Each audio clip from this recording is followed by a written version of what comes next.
was like in mid Mountain Dew swallow. I've seen the live button, so does that mean we're good? But I see a circle still going.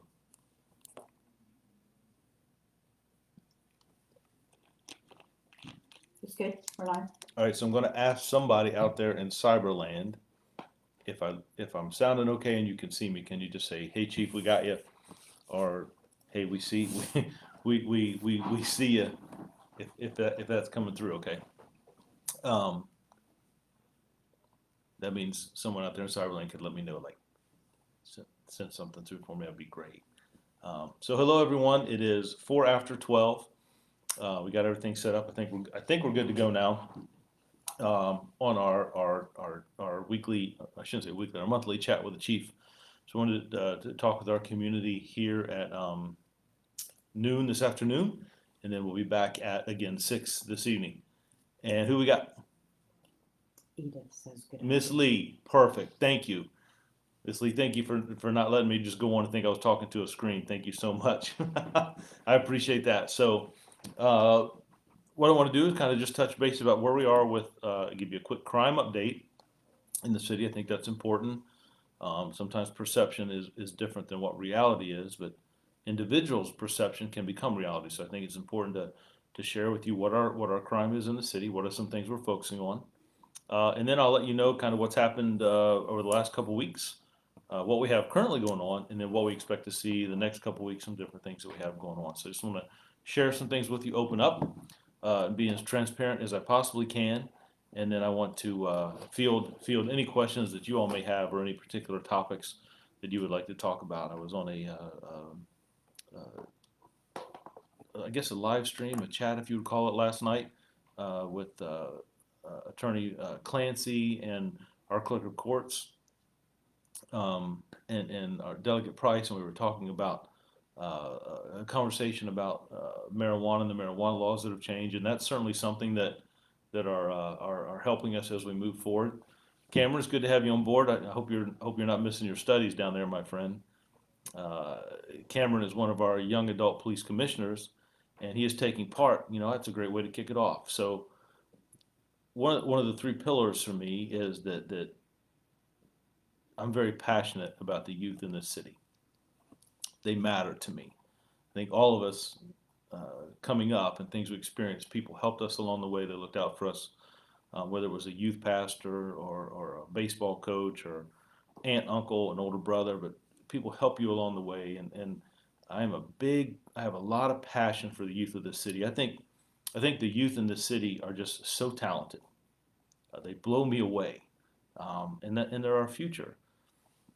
So downstairs, there's a group of 20 or 21 young people, future leaders of this city, state, nation, if you will, that are taking part in a youth leadership course.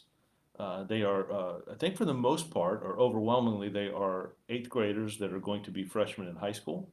There's some other upperclassmen, but it's a diverse group that are learning about policing and learning about the department. So you've heard about citizen police academies. So we're doing that, but this year, our Citizens Academy, everybody's under the age of 21 downstairs all this week. And they have had a great week. I understood they took some boat rides yesterday. I'm not sure if I authorized all that, but I trust them. All right, and the big thing for me, if we put them on a boat, we'll make sure we got the same number of youth that go out on the boat as come back from the boat. But Monica White, and I know Miss Eccles has been down there helping out our SROs that are off now that school's out, interacting with young people. And I will tell you, I love those guys.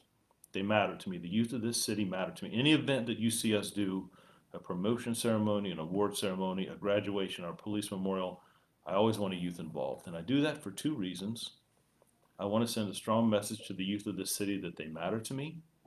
And I also want to send a strong message to this department that youth matter. So Cameron, I'm glad you're on board, my friend. I'm glad you're taking part. I appreciate you.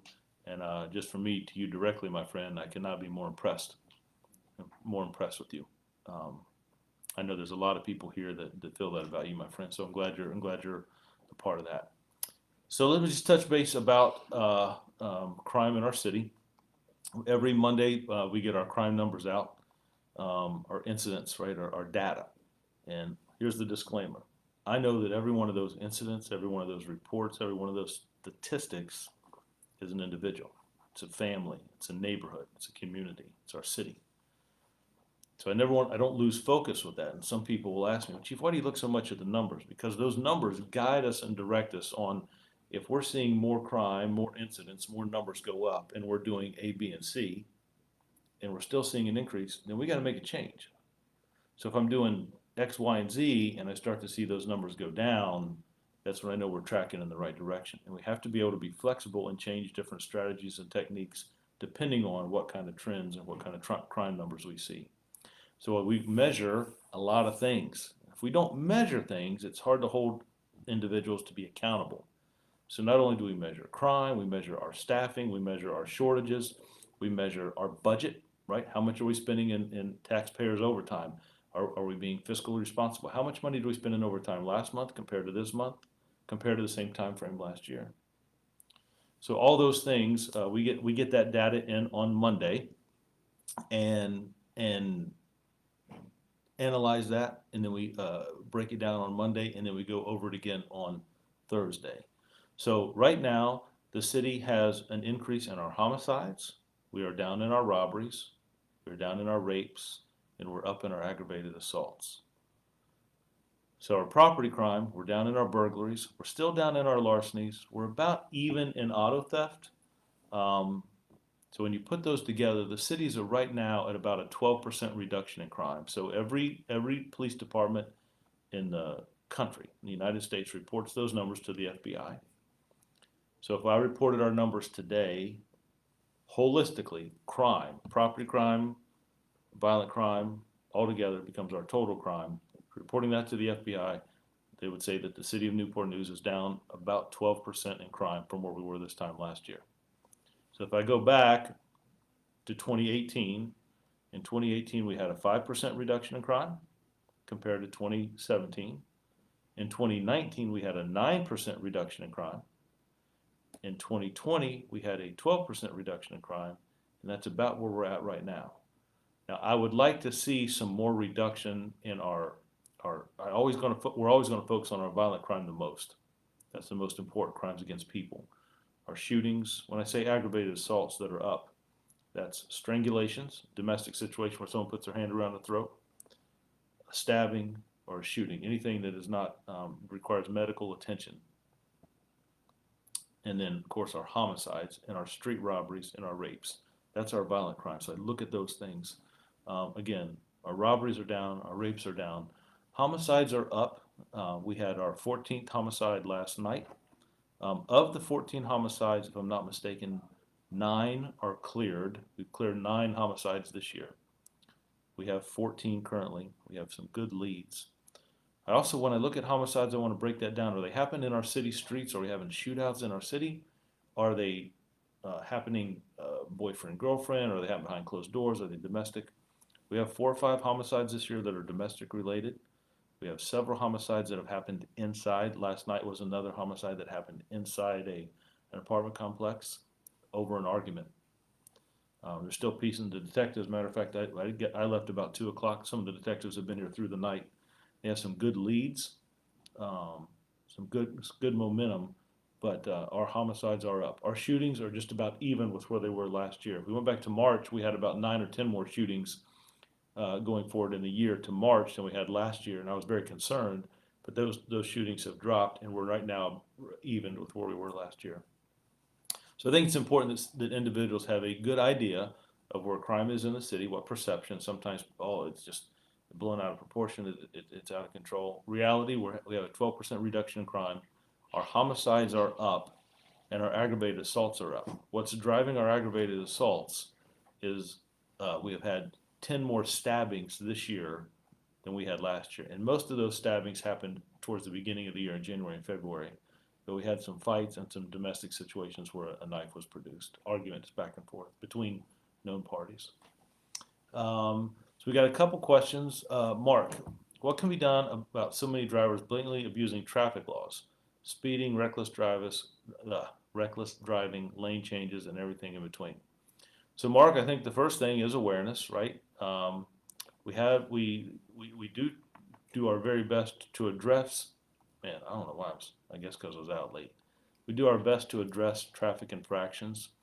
Um, but sometimes it can be difficult if we don't have, when people ask me about a traffic complaint, I will usually ask them where, what time frame, and what are those violations. We did get a lot as we moved on towards the end of the year last year. I started seeing more and more complaints come through about speeding and traffic. We purchased 3 electronic speed trailers. They were just put out this week as of Monday. I know each precinct has one. I know the one that I did see was down just north of Mercury and Jefferson. But each precinct has that, so they use that kind of as a force multiplier to try to slow people down. But if we can really get like an idea of time frame, there was an area in Denby. I had a community meeting last week, and some citizens had talked about cars that were racing up around the Mitchville area, up around that moving that in the northern part of the city, and they were able to tell us that motorcycles, vehicles, revving their engines, and they felt like some drag racing. So what I try to do is put those complaints to the precinct for the neighborhoods that they're at. What neighborhood X is in precinct north, central, or south, and let the precinct captain use resources to deal with that. Of course, our top priority is always going to be our violent crime, but we have way too many traffic fatalities for a city our size, and when we have those accidents, we're shutting down probably 2 lanes of Warwick or 2 lanes of Jefferson, and it slows everything down. We get individuals walking across the street, jaywalking, if you will, that aren't crossing at intersections, that have been hit by vehicles. Some of the lighting issues are concerns, but it is just trying to reinforce traffic issues. I don't think that everyone that gets stopped needs a ticket, and we do have some ideas of what's excessive speed. But Mark, that's a very good point. So what can be done is narrowing down where, when, and what time, and then trying to put a concerted effort. It is part of our summer initiative to address some of the locations we've seen. And we also try to use technologies, red light cameras, if you will. You know, there's bus cameras now about individuals passing buses when kids are getting on. So technology is a force multiplier, and that's why we bought the speed trailers as well. I wanted to see if that would pay a benefit for us. So if you Mark, if you're still on, if you'll send me some locations or whatever, I can make sure we know what precinct that's in, and maybe we can do some traffic enforcement, especially there or at other locations where those things are happening. Eddie, my pet peeves on marijuana are driving down the road, smelling it coming from other vehicles, and smelling it coming from a home adjacent to us. Eddie, I totally understand. I was on this call last night, so here's the deal. Our legislators have decided, our elected officials have decided they want to go another direction with marijuana. It will soon be legalized, it appears, in our state. Decriminalized at this point, so a civil penalty. It's the best way, and some of the laws to me, and even some of them on the call last night, are confusing. And one of the complaints that some citizens had, and Delegate Price actually brought it up about smelling it from your neighbor's yard, and she was asking that people try to be respectful. If you're going to smoke it outside, to smoke it in the middle of the yard. But look, as it becomes legalized, you are going to smell it more. That's going to happen. Those individuals felt that was the way to go, and I'm not either way. What I'm just saying is it is decriminalized now and fastly moving to be legalized. The best way I can look at marijuana for our city, because I don't want officers to be confused. How much this way is kind of like alcohol. We don't want individuals that are smoking marijuana and it affects their system and driving vehicles, that they're impaired. But right now the law is that we can't use the odor of marijuana to enact a search or to enact an arrest. It has in fact been decriminalized, and again quickly moving towards being legal. So we have to be very careful. I understand it's different. I was at an event the other day, and I was like, wow, 2 months ago we would have probably addressed that differently. But so I completely understand. But we will look at it and sort of treat it in the police department the same as alcohol. If you're driving a vehicle and drinking alcohol, or if there is, God forbid, a traffic accident and you have that in your system, there are ways to detect that. But it's different, Mr. Clark, and I completely, I understand what you're saying, my friend. Carrie, hey, it's good to have you on board. Thank you. Carrie, I want to thank you so much for helping us out with our promotional process. I want to thank you for helping out with our Use of Force Review Board. I know your passion, your work with the NAACP, your work in the community, and making sure that the police department and the community work well together. I really appreciate all that you do, and thanks for helping us out earlier this week with some interviews. I appreciate that, especially because it was so short notice. Ms. Whalen, it's good to have you on board. I appreciate that, and thank you, Ms. Whalen, for all the work you do with our volunteers, our CP AAA, all of our alumni that have gone through our Citizens Academies and come back and help us and do different things. And I was actually talking about you yesterday, and I'm looking at doing some things. I know there's a lot of concerns. We saw it at the city council meeting about um, uh, in trash bulk. Shrubs that are overgrown, signs that are torn down, potholes in the road, lights that are out or aren't as dark. And I talked about, if Carrie's still on board, she may remember some of the things that happened up in Richmond when we used like an environmental officer. So it's something that we're talking about because I do believe blight leads to other problems. So if something's out there that we can get picked up right away, we want to work with Mr. Roach, our friend, and with codes and enforcement, and Mr. Lash on illegal dumping. Sometimes individuals come to our city from other areas and dump trash. One of the things we've seen is dumping tires, and we don't want that in our city, right? So how to officers are out there more. We're out there 24 hours a day, so to see things and maybe work with our create a strong partnership. It's one of the things we're talking about. So we were talking about Anna with the volunteers and the young adult police commissioners that maybe we do some things, so some community cleanups, going out and on a Saturday morning and cleaning up an area, getting citizens involved, getting communities involved, communities, citizens taking ownership, and then maybe having something to eat afterwards. So I was just talking about all the work you do with our volunteers and greatly appreciate that. And we were looking at some other opportunities we might have to capitalize on that. Lou, how can I get in touch with a family member being held in a Newport? Yeah, Lou, so if you call the jail, they will get messages. They have a process set up for that. But if you call them and ask them, I'd like to talk to someone. Is it possible to talk to someone? Can I get a message? They'll explain to you how they do that. And Can I check their status online?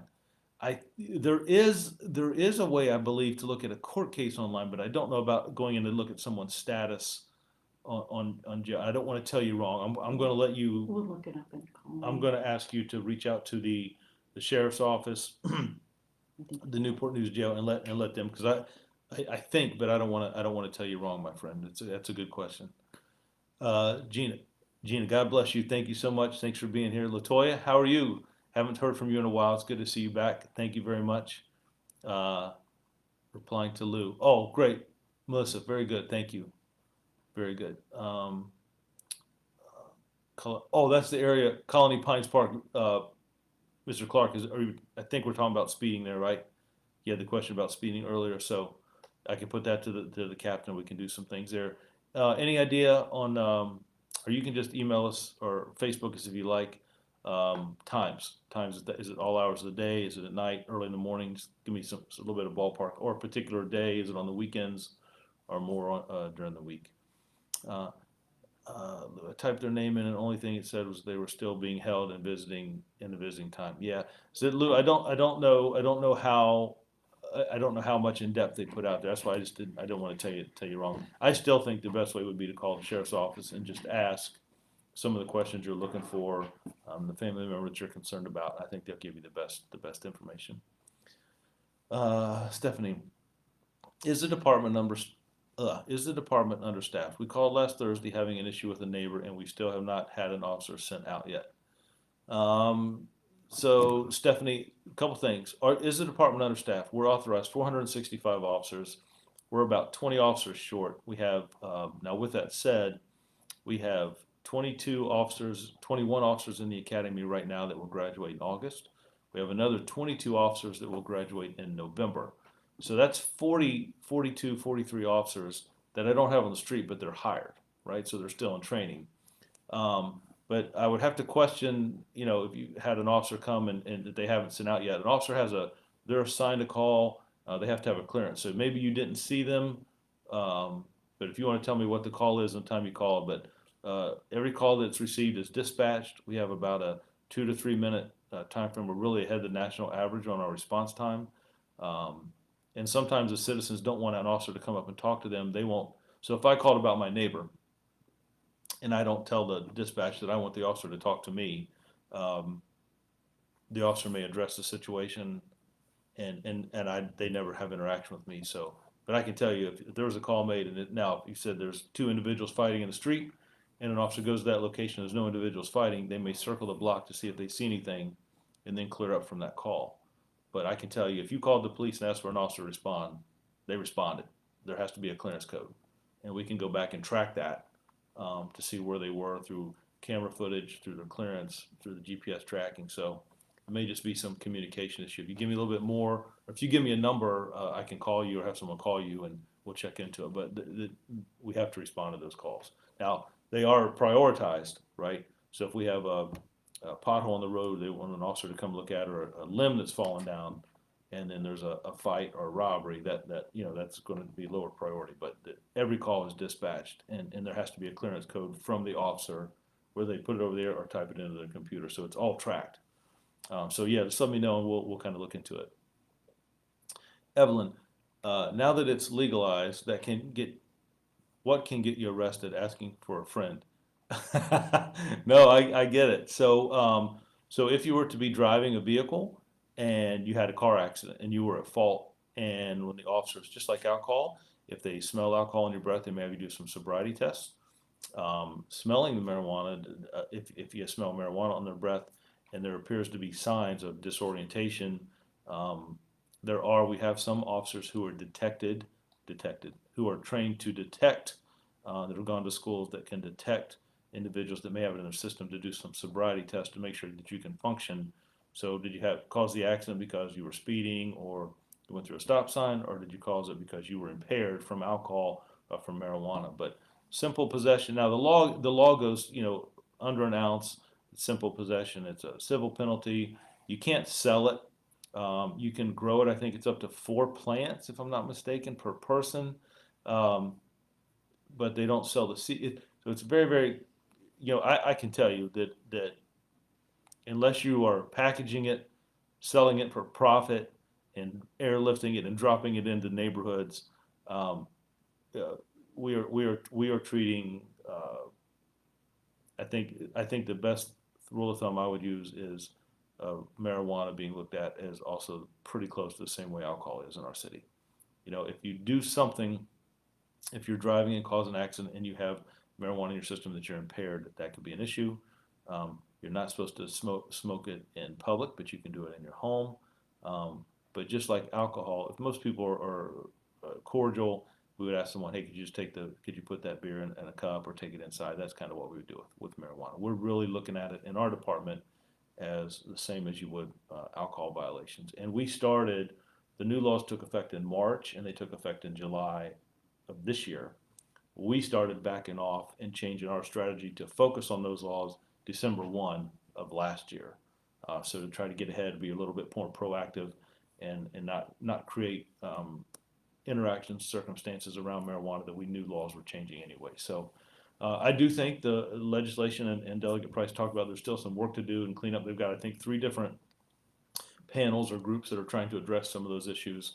And it is confusing, even for law enforcement, and that's why we've kind of taken a step back and are kind of looking at it as alcohol type violations. I think that's really the best way to get it. Now, one of the things we're working with our dispatchers, if a citizen calls, hey, I smell marijuana, they're smoking marijuana next door,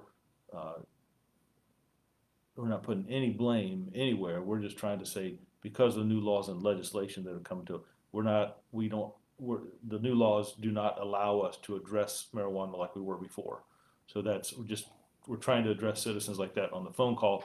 So I don't know what the call was, but if you called the last, I think there was a text earlier that said, Chief, no one responded. If that was, hey, they're smoking marijuana outside, that may be a call that we said, hey, look, we can't address that with what the complaint is, if that makes sense.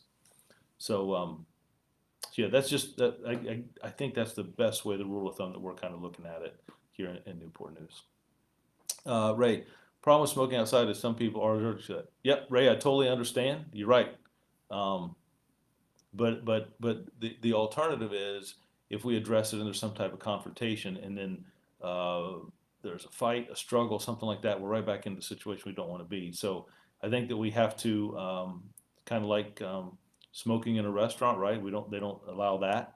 But I'm not debating it, and I don't want this to turn into a should it be or should not be.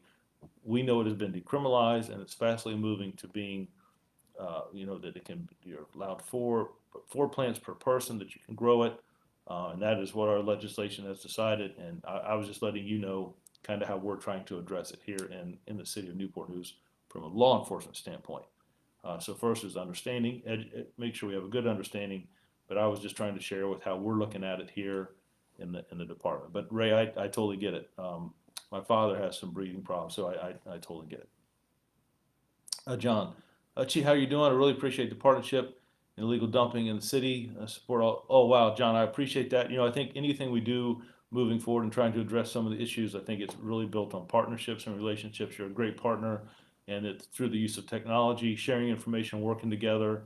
I think we can do a lot of things. I'm looking. I'll have that proposal written up, and we'll see. The direction that what the city manager and others think, and we'll go from there. So, but I think we have a lot of opportunity.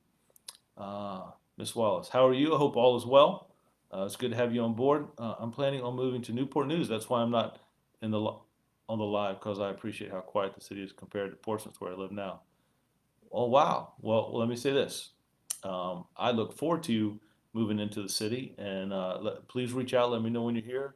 Come by headquarters. We'll touch base, talk a little bit, or email just to stay in touch. But I'm glad you're choosing our city. If you're relocating, I'm glad you're choosing our city to live in, and I look forward to hopefully meeting you, if not through computer and what is it, Zoom and what are the other ones, Teams and all that, but maybe in person. So speaking of that, I was able to get out a little bit. I went up to I had that like I said, the meeting with the delegate, our clerk of courts, and Mr. Clancy. And after that, I ran up to Port Warwick, and the band. Oh gosh, I should have never mentioned it. Slap Nation. Did I say it right? They were playing great. There was a large crowd out. I got to interact with the community and see a lot of people. So it was good to see people in person and just kind of touch base. And I had a really, really good time. They shut down at 9. I was still out there at 9:30 talking to people as they were leaving. Myself and Chief Grinstead, and was teasing him about some of his dance moves. But we had a good time, and it was just good to interact with people. It was a great event, and there's music up there every Wednesday from I think it's 6 to 9 if I'm not mistaken, and it was really good. I had a really good time. I got to interact with a lot of people. Ellen, today the City of Newport News honors Patrolman Cook and the policemen, honor them for their sacrifice. Thank you, Chief Drew. Wow, I really appreciate that. He lost his life in 1961, and I think it's important. We have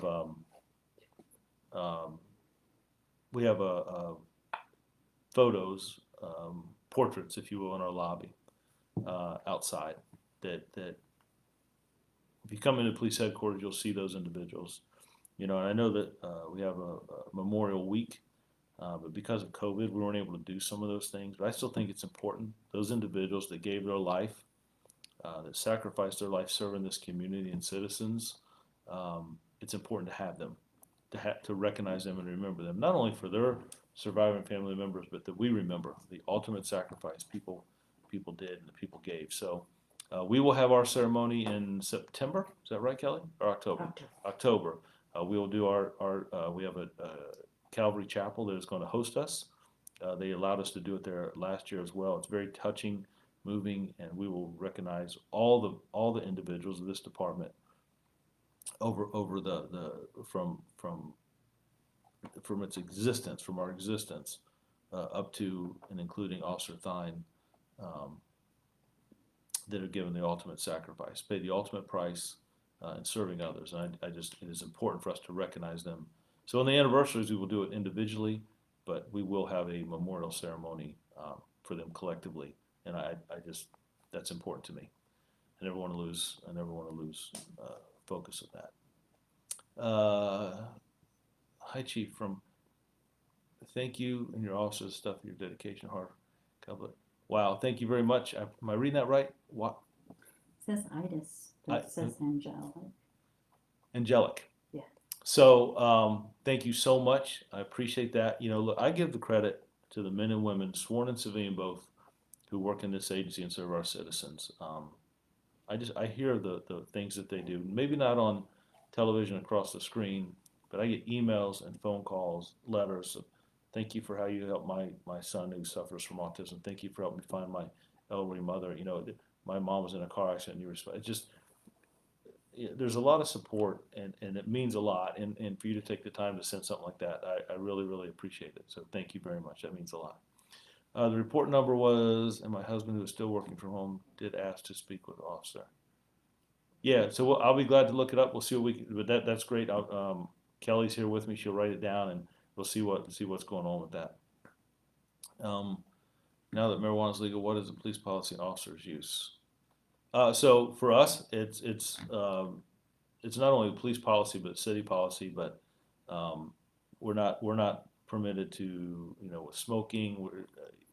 You can't have anything in our system that's going to enable us to serve our community. So we will still not be using marijuana as an officer. That'll be our policy. The city is looking at that as well as a city policy as well. But for us, I don't want anything in our system that enables us, causes us difficulty in interacting or working and protecting our citizens. So when you expect the ride-along program to start back up? Ms. Wallace, the ride-along program is started back up. We've had some individuals come out and do some ride-alongs you can do for the whole shift or a couple hours. But we did open that back up. I think that's an important part. You kind of get to see a little bit about what the department does, how an officer responds. And that's one of the ways when individuals want to join this department, we require them to do a ride-along for a couple hours. We get to know them and they get to know us. And sometimes you can, yep, this is what I want to do, or this isn't what I thought it was. It's not just 9 to 5. It's 24 hours a day. We have a day shift, an evening shift, and a midnight shift. So we really want to expose people to that and let them see. But our ride-along program is back, and if that's something you're interested in, or if you know someone that's interested, just reach out to us and we'll get that set up. Mike, thank you to Officer Covey for taking it out to middle school, high school, and youth leaders at Boyd. Wow, of texting and driving and youth driving.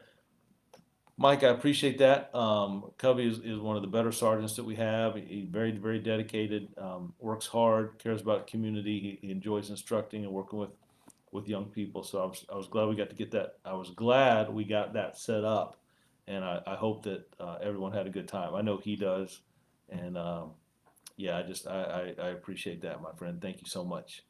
I've lived in Rhode Island, Connecticut, and here. I love the way you conduct these meetings and neighborhood walks, community events, and keep us informed. So impressed to be a nice part of our community in Riverside, Rhode Island. Our son grew up there. We were crossing guards in oh my gosh, elementary school, and the police swore them in. We love and respect our officers. Our youngest is 24 and MP and wants to be a detective. Wow. So let me tell you, wow, that takes me back. I can tell you one of the things I wanted to touch base today is about our community events, our interactions that we have with citizens. And our summer initiative, each precinct focused on 3 neighborhoods that we want to focus on this summer. So, matter of fact, we're doing a community day in each one of those communities. So for Central Precinct, it's this Saturday. We will be out at Tricia and Dresden Lane, South Morrison. We got a kickball game scheduled, some sack races. There may be some water balloons. Some officers maybe get hit with some water balloons. I don't know.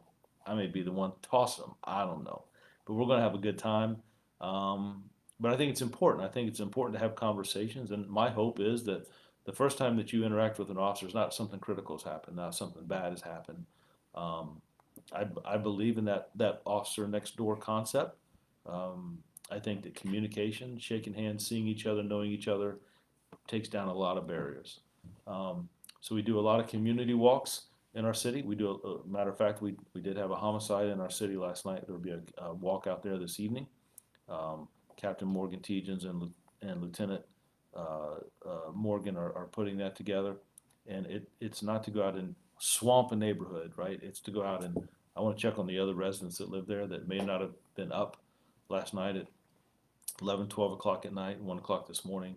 I want to make sure that families are okay, that kids are okay. Now, if anybody has any information, that's great, but we'll do a prayer there. And just, it's really just to check on that community. Every Friday, I try to do a walk myself. It drives my assistant crazy, but I don't want any meetings. And I go out and just maybe for an hour on Fridays, walk a community in the city, north, central, and south. It's not a big fanfare thing. I will tell you, sometimes the media sees me and will hear that I'm there and they will show up. Sometimes officers will come and walk with me, but I don't require any of that. It's just a chance for me to get out and interact with our citizens. If citizens want to come out of their homes or their apartments and walk with me or talk with me or interact, that's great.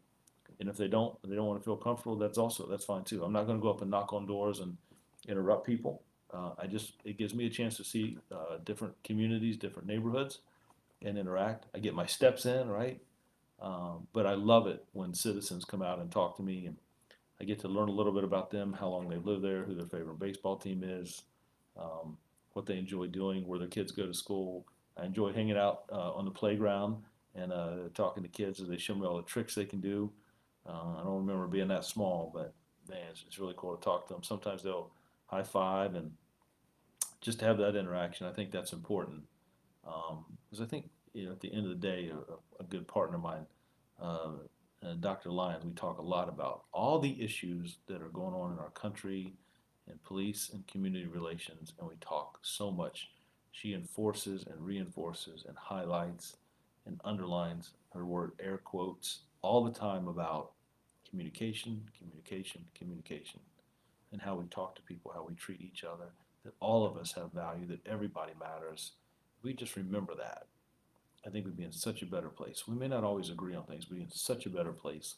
So those walks and that community engagement, I think, is important. I think it's a foundation for community policing. And I will tell you, I was walking last night. I don't know how many people I talked to, but I looked up and I saw other officers walking through the crowd and shaking hands and people taking pictures. And it was just a good event and that good community interaction. And I think that's important. Matter of fact, before I came down here, I was just in a meeting with the Boys and Girls Club, and we were talking about things we want to do throughout the summer. Can you believe, Kelly, we're almost through June. Can you believe that? No. We just had Thanksgiving dinner like last week. We're through June. But we're talking about Boys and Girls Club. We talked about kickball leagues, basketball leagues, football leagues. We talked about maybe some movie nights. And then maybe doing some checkers and Connect Four tournaments and stuff like that. It's going to be great to get back and interact with the youth and the kids. I really enjoy that. So I could be the checker champion. I'm just saying. They gave me, I said the wrong word, table tennis? I think I'm saying it right now. I called it ping pong. And they're like, no, table tennis. So I think I corrected this afternoon, this morning.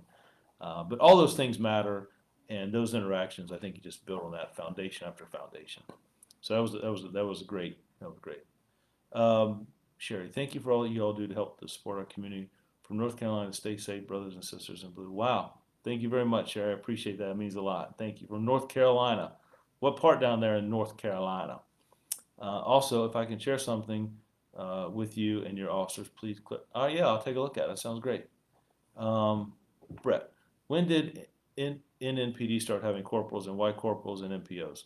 So, Brent, when I got here, so I came here from Richmond. So I grew up in Cincinnati, Ohio. I was hired by the Richmond Police Department. I did 25 years there, and I left there as the assistant chief. By the grace of God, I was hired by the Newport News Police Department. This is a great city, great community, very diverse military community here. It's just a great city. And so when I got here, the way the structures were, the department is allotted so many sergeants, so many officers. But supervision matters. You can go back and look at all kinds of case studies, and where we sit as chiefs, critical incidents, things that people learn is always an after action report. You can go back and look at that. And one of the things they talk about is when you're dealing with officers and relations and communities, it's the number. If you have a sergeant supervising 12, 15 people, that's a wide span of control. That's hard to have interaction. It's hard to develop. It's hard to identify any problematic issues, and it's hard to spend time with those that many officers.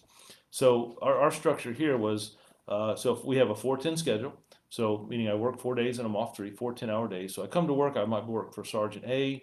Day 2, I work for Sergeant B. Day 3, I work for Sergeant C. And day 4, I go back and work for Sergeant A. So one issue that concerned me is I've got officers working with so many different sergeants. Well, one sergeant wants it this way, this sergeant wants it that way. There's some confusion. You told me to do this. I didn't. So I wanted a structure where I had 2 supervisors for 12 officers, or 1 supervisor through 6. That is a good balance. That's a good span of control. But I didn't. So to do that in the department, I was about 9 positions short. So we're on a platoon-based schedule, A platoon and B platoon. 4 days, 3 days off. 4 days, 3 days off. But there's an overlap day that we have. So I wanted a better structure. I did not feel it was right to go and ask for 9 sergeant positions, but I did feel comfortable that we could do 9 corporal positions, which is a step below a sergeant, but a step above an officer. So the corporal position is looked as a leadership position. It allows me to have another level of supervision. So now those same officers that work those 4 days, they work for the same sergeant and the same corporal.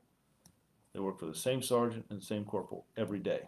And they train together, they're off together, they work together. When they have classes or training, they do that together, and it builds a stronger cohesion in development. So I'm able to have a supervisor with 6, a supervisor with 6. The MPO process is a master patrolman, and that is just rewarding officers for additional training, different certifications that they have for things that they do in the community. So the MPO process is based off of I'm doing extra credit, if you will. I'm doing extra things to increase financial ability. The corporals is a supervisor, and I like it. I instituted it because it is a better structure for supervision and officers. We know that when supervisors show up, use of force incidents go down, complaints go down. When you have the right matrix between supervision and officer, there's better learning. You adapt to understanding the situations better. There's more one-on-one learning. Just like a classroom, right? A teacher, if you have a teacher that has 30 kids in a classroom or a teacher that has 15 kids in a classroom, there's going to be a difference. You can spend more time with individuals. So I think it's beneficial more for development, our community and structure and what we're trying to get across. And then the corporals, it's a great learning ground to become a sergeant and then to go on with your career if you want to do the supervision route. So that's kind of the background of why we have it. I think it's very, very important, and so far I think it's been pretty beneficial for what we do. Sharon, is there going to be another meet your local police officers and mingle? It's something about meeting a large group of you guys that overwhelms me with pride and gratitude. Wow. So Sharon, just kind of look at our Facebook. I think we've had about, 21 coffee with a cop in the last 2 weeks. Now, we've had 2 or 3 coffee with a cop in the morning from about 8 to 10 at different locations, whether it's at IHOP or a McDonald's, Starbucks, 7-Eleven, wherever it might be. It's just where officers come out, have a cup of coffee. For me, it might be a different drink, right? Nothing hard, right? Just a little on the soda side. Diet Mountain Dew. I'll put it in a coffee cup though. But we do get a lot of time to interact with citizens. Those are great events. Like I said, we've got 3 community events coming up. One this Saturday from 10 o'clock till 2. We're going to be at Tricia and Dresden Lane. We're going to be playing kickball, some sack races. We've got a lot of other city resources that'll be there to pass out information and kind of what's going on, highlighting things going on in the city. So there's always opportunities. We also have a Citizens Academy. We have volunteers that can come in and do different things if you want to know more about the department. So just kind of let me know something you're interested in, Sharon, and we can make that happen. Belmont, South Carolina. There you go. Okay. North Carolina. North or south? Now I got to go back and look. Well, I can't tell her she wrong. was from North Carolina. There you go. Okay. Belmont. Very good. When you come to the Walking Village of Stony Brook, I'll be there. That sounds great. And I'll tell you, if when I started doing the chief walks or my walks on Friday, I'd also like input. So if anyone out there is, hey chief, we'd like you to come walk our neighborhood and meet. I'm usually 3:30, 4 o'clock. I try to get out there 3:34, 4:30. But if there's a neighborhood or a group that would like to walk with me or like me to come to their neighborhood, I'd be glad to do it. I enjoy that, and let me tell you, I'm here, so I don't mind spending some time walking, and it doesn't matter to me about the temperature of the weather. If you want to do it in the shade, we can do it in the shade, but the heat doesn't bother me. We'll get out and walk and have some good conversation. So I would love that if anybody has an area that they would like for me to walk or a group that would like to walk with me. If you just let me know, you can reach out to us on Facebook, and we check it every day, and it'd be something I'd love to do. Sherry, just outside of Charlotte. Sherry, I don't know if you're familiar with Pineville, North Carolina. If you are, if you've heard of Pineville, just send me back a yes, and I'll tell you a quick story. But if you're not, I won't bore you with it. But it's a good story. Uh, is it Frank? Mr. Mirati. Hello, good afternoon, Chief. When you guys will have available work sites for volunteers? So we have a tremendous volunteer program now. I don't know if you just logged on, but earlier there was an individual, Miss Anna Whalen. She runs our volunteer program. We have a lot of that stuff with our community programs with Monica White, Lieutenant Morgan, Captain Tegens. If you're looking for a way to volunteer to work with us, please let me know, and we will get you hooked up. I was just talking a little bit about. I'd like to see the department work with our codes and compliance in our communities, some of our neighborhoods, do some community cleanups, come out to our community days and help out. Anytime, we always use volunteers when we do things with youth. So if you're interested, my friend, just let us know. Send me a number. You don't have to do it. You can text it in, call it in, whatever, and we will get you hooked up with so many different things from precinct based, large scale based. We'll have a good time. We have a tremendous amount of opportunities for volunteers, and we're always looking for them. We have a lot of fun. We learn a lot, so that's great. So I really appreciate that. NMPD used to have an auxiliary program. Any thoughts on bringing it back? No. Nothing wrong with it, but for me, it's hard to manage. You come to work different hours, and I've really got to structure the department that I've got to make sure that I have enough officers on the shift at the time. And some of the auxiliary is, well, I can work this day, but that day, and it becomes a management issue. So yes, I'm good with working with volunteers, but sometimes we started to rely on some of those auxiliary officers, and it creates some problems with us. So that's not. We had a long conversation about that when I got here. We looked at it for about 6-8 months, and we just came to the consensus that we felt if we're not managing it, it can quickly get away from us and cause us problems. And we had a lot of issues. It is hard to manage. So yeah, that is not something. I'm strong on volunteerism, but the auxiliary program where we have officers that sort of work part-time, I'm not really focusing on that. I need to focus on making sure we have officers here on the shifts. Sherry, so you're Pineville. So I will tell you, 2 weeks ago, I got to go to Pensacola, Florida. Not in North Carolina, right? Pensacola, Florida. Because Chief Randall, Assistant Chief Eric Randall, was hired as the new chief of Pensacola, Florida. And Eric worked here as assistant chief over the administrative side of the house, and then later on the investigative side. And he really changed the way we do investigations here. So I wanted to go. I felt it was important, out of respect, and all that I learned from Eric and my friendship with him. Myself and Assistant Chief Grinstead went to Pensacola, Florida to see him get sworn in. I was proud. I got to meet his family, his father. I was proud. And when Eric did his swearing in speech, to see him and his wife and take the oath to be the chief of police of that great city, I was very humbled. And I bring up Pineville because in January of this year, I went to Pineville, North Carolina. Assistant Chief here, Mike Hudgens, who was over the administrative side of the house, our budget and finance, our training, our recruiting, our dispatchers, our IT side of the house. He was selected as the new chief of Pineville, North Carolina. So I drove to Pineville, North Carolina, and saw Chief Hudgens get sworn in. So Sherry, if you're ever in Pineville, go to the police headquarters, tell them you want to see Chief Mike Hudgens, and tell him you've got some friends up in Newport News, Virginia, and he will start laughing and please give him a hard time from me. But they are both great. To have two assistant chiefs in the city of Newport News, Virginia, to get selected to be chiefs in other states, in other cities, it's really humbling, and And they're both great, great individuals, and I'm sure both those communities will thrive and love having them. They're very, very good people. They're very good friends of mine. I love them and their families. So when you walk in the Oyster Point area, so like when you say Oyster Point, is that like you talking about that big intersection up there? Kind of refine that for me. Give me an idea. But if there's someplace you want to meet up and walk, just let me know. We'll work it in. I would enjoy that. But when you say Oyster Point, give me an idea where you're talking about. Uh, Faith, so glad my son is an wait. So glad my son has an awesome. Oh, my son has an awesome chief to crew to work. Oh, thank you. I appreciate that. And you give me choked up here. I go to Pineville often. Sherry, I tease Chief Hudgens because he tells me that. Well, he teases me. He says they got the best shopping in the state down there. I don't know, but if you see him, tell him you've got a friend up in Newport News, and I ask you to go check on him, make sure he's doing the right thing.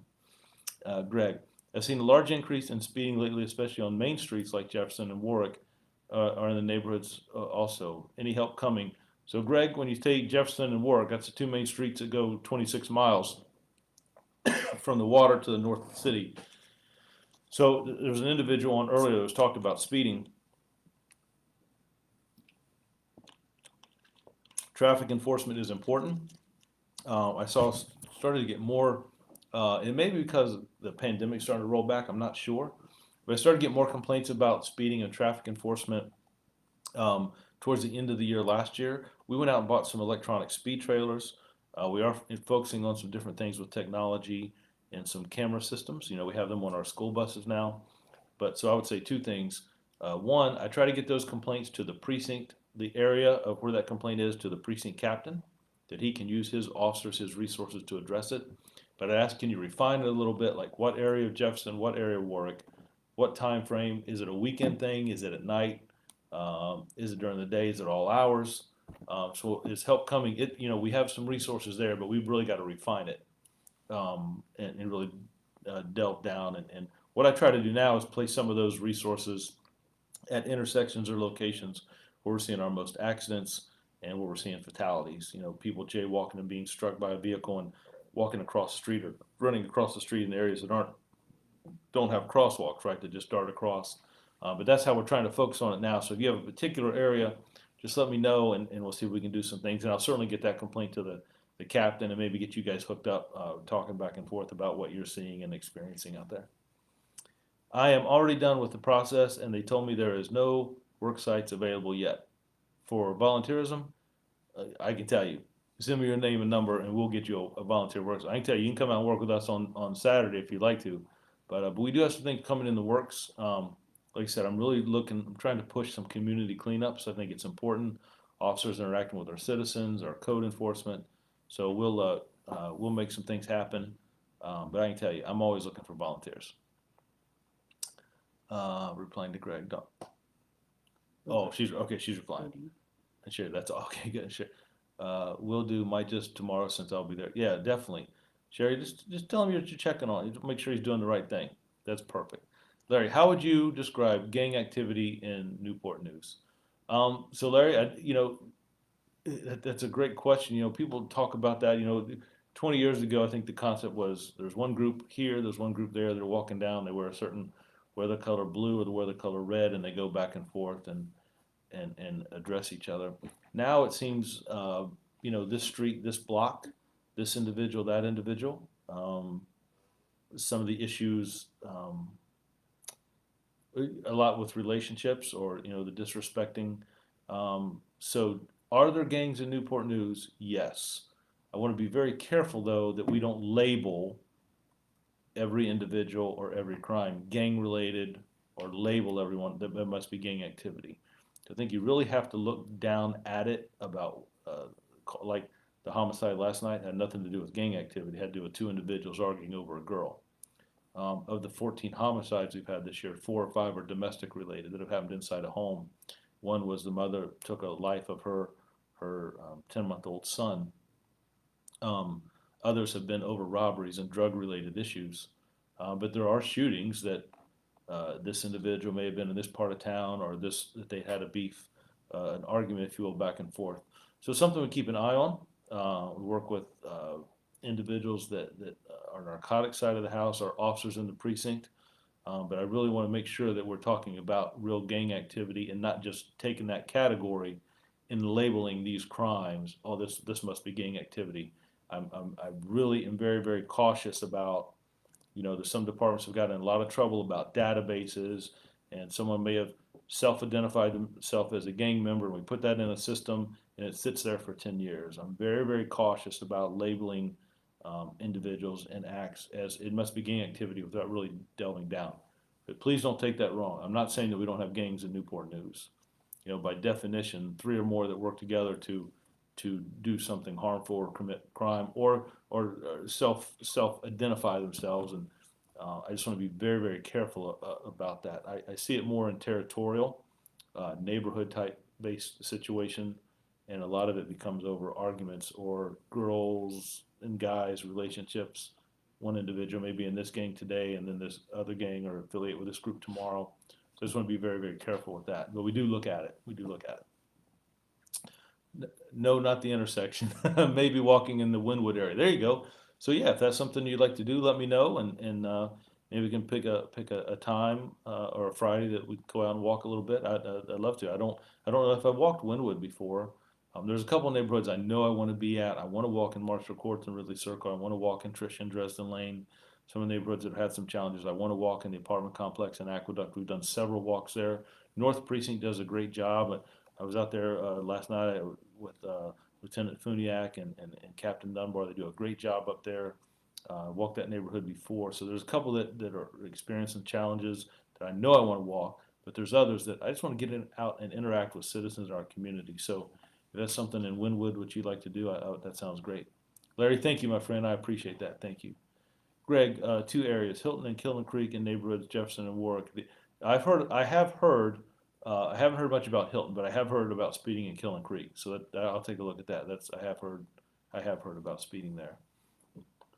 And I'll tell you, when I talked about the speed trailers, we bought one for each precinct. They're mobile, we can move around, but they hit the signs, and if you're going over the speed limit, it'll flash so that you see it. And my hope is that, we don't issue tickets to make money or revenue or to mess with people. It really is to slow people down. I was coming to work, I guess it was Tuesday morning, and there was a guy just flying down Jefferson Avenue, right, darting in between cars. And he was just, I think he was going to work. He was playing his music, and I hit my lights and pulled up beside him, and I just kind of said, "Hey, slow down." And he looked down at the speed like, "Oh," he's like, "Sorry," that was all. So it's really about safety, slowing people down. I don't want to see, and now that the pandemic's over, more and more people are outside. The summer, kids are out, so those are great. And if you have those speeding complaints, I'll just encourage citizens to call in. I'll get you to assign you to the precinct that geographical area is located at, and we'll put some attention there. I wanted to share with you a promotion ceremony. So because of the pandemic, individuals who get promoted to the rank of sergeant, lieutenant, captain, and assistant chief, they did not get their moment with their family where their family member pinned on and recognized them for being promoted. So tomorrow at 10 o'clock at Gethsemane Baptist Church, a good friend of mine, Pastor Riddick, he's a tremendous supporter of community police relations. Is a man of faith. He's a mentor to me. He's one of the first individuals I met when I came here. Been to his church service and worshiped with him. He is going to allow us to use his sanctuary. It's a beautiful, beautiful, beautiful church to do our promotion ceremony. So we'll be there tomorrow at 10 o'clock, and I do have a surprise. I don't want to let it out of the bag. I'm going to let the media know that this may be one they want to attend. There's going to be a very heartfelt story there. I'm going to share that with the community, and I'm also going to share it with officers. So I'm kind of holding it close to the vest, but it's going to be pretty special. Little things that officers do, we tell all the time, things that officers do matter. And the littlest of things can make the biggest impact. You never know how that small act of kindness can affect someone. We're going to touch on that tomorrow. That was one thing I wanted to touch base on. Citizen Police Academy, we talked about that. We talked about a crime walk and talk. Christina, wait, did I get? Thank you. Okay. Serves. I'm proud to have a daughter that works the Newport News That's awesome. I appreciate that. Thank you very much. I'm glad that your daughter chose the Newport News Police Department. One of the things that I do when I meet new hires, whether recruits, dispatchers, or officers, or civilian, is I want them to know the first thing I want to try to run this department as a family. Not that we cover for each other, but we look out for each other and bond. For individuals to join this profession and take time away from their own families, take time away from missing ball games or recitals, school events, church events. We work 24 hours a day, 7 days a week. We don't just work Monday through Friday, 9 to 5. If people choose to come to work in this city, in this department, this agency, and serve the citizens of Newport News, they are not just a number to me. They matter to me. My family is all back in Cincinnati, Ohio. Individuals I come to work with and interact with, I learn about their families, their pets, their grandkids, their sporting events, their achievements, their goals, their ideas. They matter to me. The second is that we are going to have a strong community foundation with a heavy emphasis on youth. And the third is that we are going to be the police department of the city of Newport. I'm not going to tolerate individuals being afraid to go outside on their front porch. I don't want kids sleeping under their beds or in the bathtub because they hear gunshots, or people afraid in their communities. It's not taking advantage of others. So we're going to address crime. We're going to do it respectfully. We're going to make mistakes. We will own that when we do. We'll be open and transparent about it. We do not get it all right. It is okay for officers to say we're sorry, we made a mistake. We're human. We all are. Just because we put this uniform on with these fancy patches and this badge doesn't make that we're any better than anyone else. We are, however, held to a higher standard, and we accept that. But this is a hard job. It is extremely demanding. It demands a lot, but I think that's what makes it great. Not just anybody can do this job. So I appreciate the individuals that come to work here and choose this city. There's a lot of different cities looking for great talent. So those that choose Newport News, I am thankful. Pandemic isn't over. Get your shot. Yes, Gary, appreciate that. Sounds good. Dawn, please, thank you for, wow, I thank you that. Thank you, Dawn, very much. That means a lot. Virginia Law Enforcement Foundation, great leader for a great department. Wow, I appreciate that. Thank you. I will tell you again, though, I give all the credit to the men and women who work in this agency, sworn and civilian. Every good thing that happens here, I give them the credit. They deserve it. Yeah, when we get it wrong, I'll take that on my shoulders. But I'm just so impressed with our dispatchers, our individuals that work behind the scene in records, individuals who go through the academy or assigned to our midnight shifts, our evening shifts, or our day shifts in patrol. The detectives that work around the clock that take these cases so personal. I saw last night officers go to a crime scene where an individual lost their life. We were called to a scene where an individual was shot and lost their life. And as we approached, I saw family members crying. I got to spend some time with them. But other citizens yelling at officers and cussing at officers. We didn't commit that crime. We're there to help. I saw officers, forensic technicians, detectives, patrolmen securing a crime scene and roping an area off. We weren't there to take advantage of anybody or to do anything. We were there because someone lost their life. And to hear officers that got up out of bed and came out at 11:30 at night and others yell at them and curse at them, and for officers to just walk right past that and now take value on focusing on who committed this horrible act and trying to bring some closure to the family of that victim. That's admirable. Not everybody can do that. Not everybody can do that. I think we missed Miss Christina Smith had a concern about. Thank you for your service. I'm proud of Christine. Hey, Chief, I've emailed you several times about the forensics and no response, and nobody has time to let me ride with forensics. So, first of all, riding with forensics, of course, we had the pandemic. We just recently lifted that to be able to let that happen. So we probably did tell you, someone may have told you, that we can't do that right now. Yeah, if you send us a number, we'll shoot you a call. Have Kelly reach out to you or somebody reach out to you to see. But one of the reasons we're not doing we had not been doing ride-alongs. And if you look back through some of the posts, some citizens asked me about when we open up the ride-alongs again. We just recently did that, like in the last 10 days. So we have to be careful with some of the restrictions, but we just now have opened that back up. So, and we got to make sure that everybody's of age, right? We can't have 16 and 17-year-olds doing ride-alongs. So There may be some other parameters that, but just shoot us a number and we'll get you a call. We'll figure it out. Pandemic, I hit that one. Thank you, Dawn. I appreciate that. What's that? Greg, thank you, my friend. Kelly, have I missed anybody? No. I really try to hit them all, but I know I moved fast and I first let me say if anybody's on that I missed, I didn't. It was not my intent. I apologize. I really appreciate you taking the time to spend with me. I know that I am not very technological savvy. I'm not allowed to touch anything. You all think I'm joking. I'll tell you when I walk in, like, don't touch anything. Um, but uh, I've realized how valuable the technology is that if you can share this, is this a post, Facebook, what? You can share this session, right, with other people. You can see it at different times. I know things are so hectic with things kids are doing and work that you can see this another time if you want. If you post something, we'll try to respond back to you. It's one of the reasons I do it 2 different times a day, one at 12 in the afternoon and the other at 6 this evening, to catch people at different times, to give them the opportunity. If they're making dinner or getting things straight for family, or if you have a break. But it's just a way, I just think it's important to try to open up a little bit to our community and share what's going on in our department. As we move forward, like I said, we're all the way through June. It seems like Thanksgiving was just last week. Where we focused on our summer initiative, focusing on 3 areas. I'm having a big focus on technology this year. Our staffing, I'm looking really good. I continue to have officers apply here, and I appreciate that. Our staffing is good in our communication center, our records. We have I'll tell you another plus that we have in our city is we have a great relationship with our leadership.